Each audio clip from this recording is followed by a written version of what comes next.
You don't get seed starts that look like this to produce big mamma jammas like this with old seeds. Hey folks, today we're going to be talking about 5 things never to get at a big box or hardware store, a little bit of the why behind it, and maybe some better alternatives.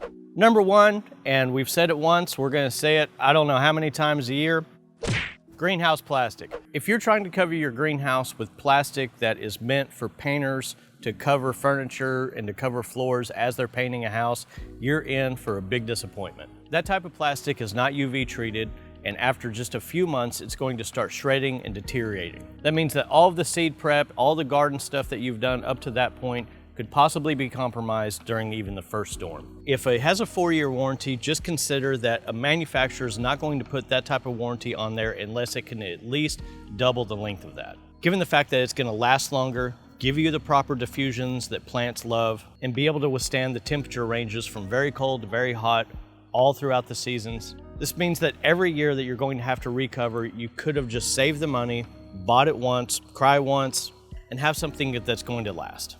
And while we're on the subject of plastic, another thing that you cannot get at a hardware store is spring wire and lock channel. Go ahead and secure it right. Forget the board and batten, quit putting holes in your plastic, quit securing your plastic in ways that you can't adjust later on. Do it right, do it once, and that spring wire and lock channel is going to last forever. The second thing never to get at a hardware store is some stressed out nursery starts. Nursery starts at a hardware store were planted who knows where, put on a truck, brought in, miswatered, overwatered, underwatered, they're root bound. It's not a great selection for you and your property and what your clients want or what your family may want. You're stuck with the most generic of plants that are grown in mass without any care or thought whatsoever. Number 3 thing never to get at a hardware store is seeds. These seeds are mass produced, they are bought in bulk, and they're put in packages, and even though some of these companies have been around forever, they don't know what happens to those seeds from year to year. And so anything left over from the season before is often just put in an overhead, and it's made to go through the winter, and then they bring it back down and try to sell old seeds. So if you do insist on doing that, please check the dates on the back of the package.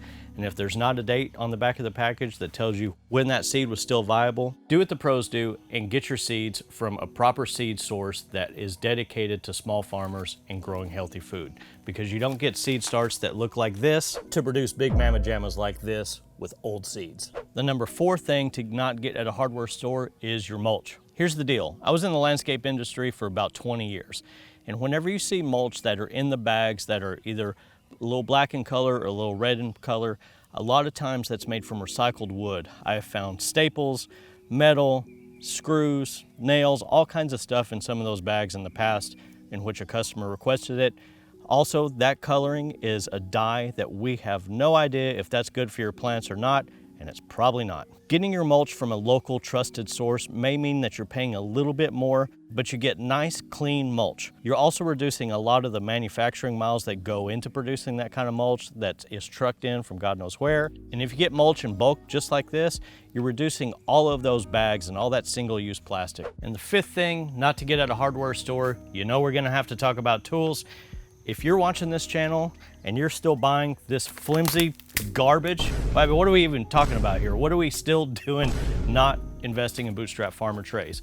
But beyond trays, there's some stuff that also makes sense. While I do agree that getting shovels and rakes and maybe a wheelbarrow, some of that commodity type stuff that quite frankly you're gonna break and lose over time anyway, probably not worth the investment to go ahead and get something specialty. But when it comes to broad forks, and different types of specialty harvesting tools like knives and clippers, it's always worth the investment to get something that has replacement parts, that is easily sharpened and designed for gardeners in mind, that unlike a homeowner, in which you're going to just do a few cuts a year, you're going to be using these tools repetitively every single day. So get something ergonomic and get something of quality that's going to last. Just make sure you always take care of them and properly train your people not to lose them. Just a couple other things at the hardware store that you can get. Hoses make a lot of sense, hose fittings, sprayers, that kind of thing. That all can be purchased at a store, but always remember to invest in the quality parts first. So no cheap hoses, no cheap sprayers. Get something that's at least going to last a little while if you take care of it, and that's the big caveat on all of this, is you have to take care of your equipment. And specialty irrigation for the farm all makes sense because they're specifically designed to do the tasks and the jobs that we're able to do on the farm that may not be necessarily what a homeowner does. So whether you're home gardening and want to take it very seriously and not have to buy stuff every single year, or if you're a professional grower and want to save money, oftentimes it's worth that investment up front so you never have to buy that again.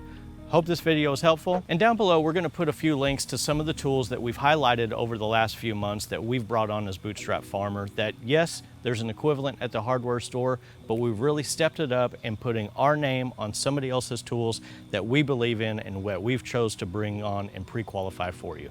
Have a great day, have a great season, and we'll see you on the next one.